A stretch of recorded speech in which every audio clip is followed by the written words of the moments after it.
నమస్తే, welcome to citizens pulse. నేను మీ Uday Kiran.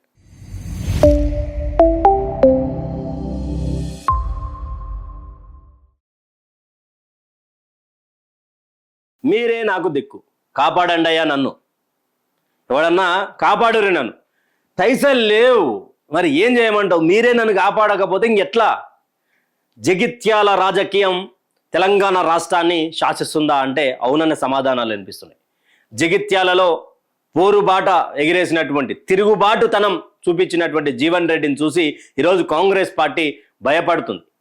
Yes, ఎందుకు అంటే జీవన్ రెడ్డికి సంబంధించినటువంటి జాయినింగ్ ప్రోగ్రామ్ ఏదైతే ఉందో, ప్లీనరీ ఏదైతే ఉందో, ఈ నెల 20వ తారీఖున కేసీఆర్ ఒక సభ నిర్వహించి దాంట్లో జగిత్యాలకు సంబంధించినటువంటి కాంగ్రెస్ మాజీ ఎమ్మెల్సీ, మాజీ మంత్రి, చాలా కరడుగట్టినటువంటి కార్యకర్తగా ఉన్నటువంటి జీవన్ రెడ్డి పార్టీని వీడి కేసీఆర్ సమక్షంలో అన్నా దేవుడే పంపిండు అంటూ కూడా కండువా కప్పుకునేటువంటి రోజు అది.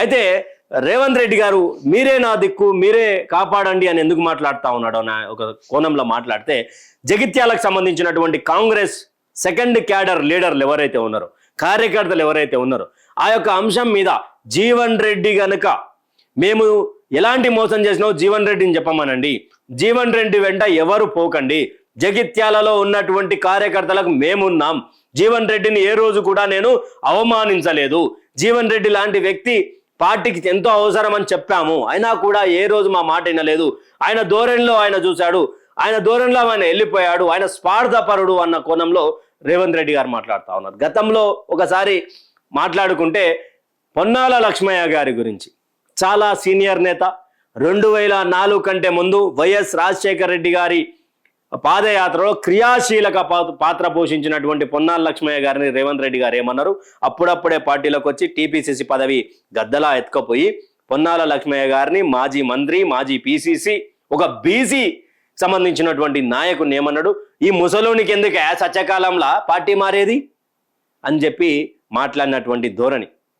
ఇప్పుడు అదే జీవన్ రెడ్డి విషయంలో మాట్లాడగలుగుతాడా అంటే మాట్లాడలేనివాడు. ఎందుకంటే ఇద్దరు ఒకటే సామాజిక వర్గానికి సంబంధించినటువంటి వాడు. అదే కోణంలో జీవన్ రెడ్డికి మేమేం తక్కువ చేసినాం, జీవన్ రెడ్డికి మేమేం చేసినామో మీరే జీవన్ రెడ్డిని అడగండి అంటే, జీవన్ రెడ్డికి ఏం తక్కువ చేసిరో అక్కడ ఉన్నటువంటి కార్యకర్తలు మాట్లాడుతూ జీవన్ రెడ్డి స్వయంగా చెప్పినాడు. ఏమని చెప్పిండు, అసలు డాక్టర్ సంజయ్ అనేటోడు ఏ పార్టీలో పుట్టిండు, అసలు ఏ పార్టీ వాడు, అసలు ఏ పార్టీలో ఉన్నాడు, ఏ పార్టీ కండువతోడు గెలిచిండు, ఏ పార్టీలోకి వచ్చి పెత్తానం చేస్తున్నాడు, ఏంది నాకు ఈ సౌతి పోరు? 10 సంవత్సరాల కాలం పాటు అదే నాయకత్వం, అదే క్యాడర్ మా కార్యకర్తలను ఇబ్బంది పెట్టింది, ఇదే కాంగ్రెస్ కార్యకర్తలను ఇబ్బంది పెట్టింది. ఆ రోజు ఇబ్బంది పెట్టినోడు మళ్ళీ వచ్చి అదే కండువ కప్పుకొని మళ్ళీ వాని వల్ల మళ్ళీ కార్యకర్తలకు ఇబ్బంది అవుతుంది, అధికారంలోకి వచ్చి ఏం లాభం అంటూ ఆయన మాట్లాడాడు. రెండో పాయింట్, జగిత్యాల రాజకీయాల్లో జీవన్ రెడ్డి సంచలనం. ఇంకా అది ప్రతిపక్షంలో ఉన్న, అధికార పక్షంలో ఉన్న, ఆనాటి రామారావు పీరియడ్ తర్వాత చంద్రబాబు హయాంలో కావచ్చు, రాజశేఖర రెడ్డి హయాంలో కావచ్చు, కేసీఆర్ హయాంలో కావచ్చు, ఒకటేసారి అధికారంలో ఉన్నాడు ఎవరు?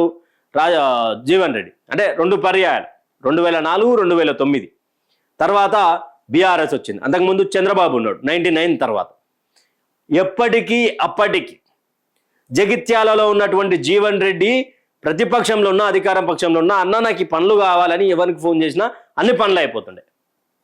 ఆయన అధికారులను శాసిస్తుండే, గెలిచినా ఓడిపోయినా. జగిత్యాల నియోజకవర్గం, జగిత్యాల జిల్లా జీవన్ రెడ్డి గారి పేరు మారుమవుతుంది. ఏమైంది సార్, మరి ఏం పనులు ఉన్నాయా కావా అంటే అయితే సార్ అని ప్రతిపక్షంలో ఉన్నా కూడా నడిచింది. కేసీఆర్ అధికారంలో ఉన్నప్పుడు కూడా జీవన్ రెడ్డిది నడిచింది. కానీ 2023 డిసెంబర్ 7 తర్వాత వచ్చినటువంటి ఏదైతే అధికారం ఉందో కాంగ్రెస్ పార్టీకి, ఈయన 2024 ఆగస్టు, జూన్లలో డాక్టర్ సంజయ్ జాయిన్ అయ్యాడు. ఆ నుంచి ఇంకా పోరు స్టార్ట్ అయింది.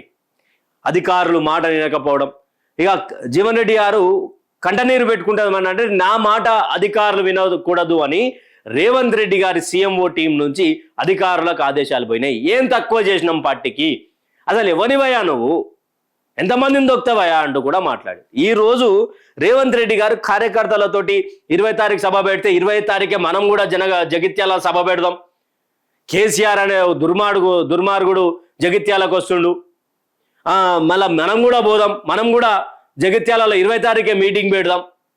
కానీ మీటింగ్ పెట్టినకే పైసలు లేవు, జీతాలు వేయనికనే పైసలు లేవు నా తాన. మీటింగ్ పెట్టిన పైసలు లేవు, మీరే చూసుకోవాలని కార్యకర్తల మీద దొప్పుతున్నారు. అదే కేసీఆర్ దుర్మార్గుడు అయితే, అదే జగిత్యాల ప్రజలు కేసీఆర్ని దుర్మార్గులాగా చూసి ఉంటే 3 పర్యాయాలు 2014, 2018, 2023లో బీఆర్ఎస్ పార్టీ అక్కడ గెలిచేదా? ఎందుకు మీరు అంత దేవుళ్ళలాంటి మంచోళ్ళు అయితే మీ కాంగ్రెస్ పార్టీ ఎందుకు జగిత్యాలలో గెలుస్తలేదు? జగిత్యాలలో ఉన్నటువంటి అనుబంధం వేరు కదా. జీవన్ రెడ్డికి సంబంధించినటువంటి కార్యకర్తలను ప్రోత్సహించి ఉంటే మున్సిపల్ చైర్మన్ ఆయన ఇండిపెండెంట్గా నిలబెట్టి 18 మందిని రెబల్స్ని గెలిపిస్తే ఎందుకని ఆయనకు సంబంధించినటువంటి వాళ్ళకి చైర్మన్ పదవులే ఈరోజు వచ్చి ప్రజలను కార్యకర్తలను ఏడిపించే ప్రయత్నం చేస్తూ మీరే దిక్కు అన్నమాట. ఇన్ని రోజులు మరి జీవన్ రెడ్డి గారికి ఇంటికి మీరు వచ్చి అయిపోతుండే కదా. కేసీఆర్ దుర్మార్గుడు, కేటీఆర్ రాక్షసుడు, ఇంకెన్ని రోజులు అధికారంలో ఉన్నారు సార్? మీరు అధికారంలో ఉన్నారు, ప్రతిపక్షంలో ఉండి అధికార పక్షాన్ని తిడతలేరు, అధికారం నుండి ప్రతిపక్షాన్ని తిడు. ఇదే చూస్తున్నాం కొత్తగా. తెలంగాణ రాజకీయాలను మొత్తము బురదపాలు చేసిరు మాటలతోటి. అధికారంలో ఉన్నాడు ప్రతిపక్షం పేరు వాడుకొని అధికారం నిర్వహిస్తున్నాడు. 2.5 సంవత్సరాలలో ఇప్పటి వరకు రానటువంటి, ఎవరి మీద రానటువంటి వ్యతిరేకత ఆనాడు ఉమ్మడి ఆంధ్రప్రదేశ్ ఉన్నప్పటికీ ఈనాడు 29 రాష్ట్రాల్లో, తెలంగాణ రాష్ట్రంలో తప్ప ఏ రాష్ట్రంలో కూడా 2.5 సంవత్సరాల్లో వ్యతిరేకత రాలేదు.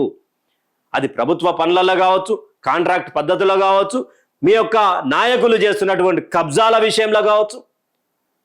అన్నీ అంటే నిన్నమ్మని వచ్చినటువంటి ఎమ్మెల్యే క్యాండిడేట్లంతా ల్యాండ్ క్రూజర్లో తిరుగుతుంటే అదే జీవన్ రెడ్డి గారు 45 సంవత్సరాలు పార్టీకి ఊడిగం చేసిరు. ఆయన ఏ కార్లో తిరుగుతున్నాడండి? ఇన్నోవా క్రిస్టల్లో తిరుగుతా ఉన్నాడు. మరి ఆయనకు డిఫరెన్స్ ఏంది? మీరు మీ పిల్లలకు, మీ రాజకీయ నాయకులు, మీ మంత్రుల పిల్లలు ఏ కార్లలో తిరుగుతున్నారు, ఆయన పిల్లలు ఏ కార్లో తిరుగుతున్నారు. పార్టీ చాలా చేసిందంటే ఏం చేసింది జీవన్ రెడ్డికి చెప్పురి?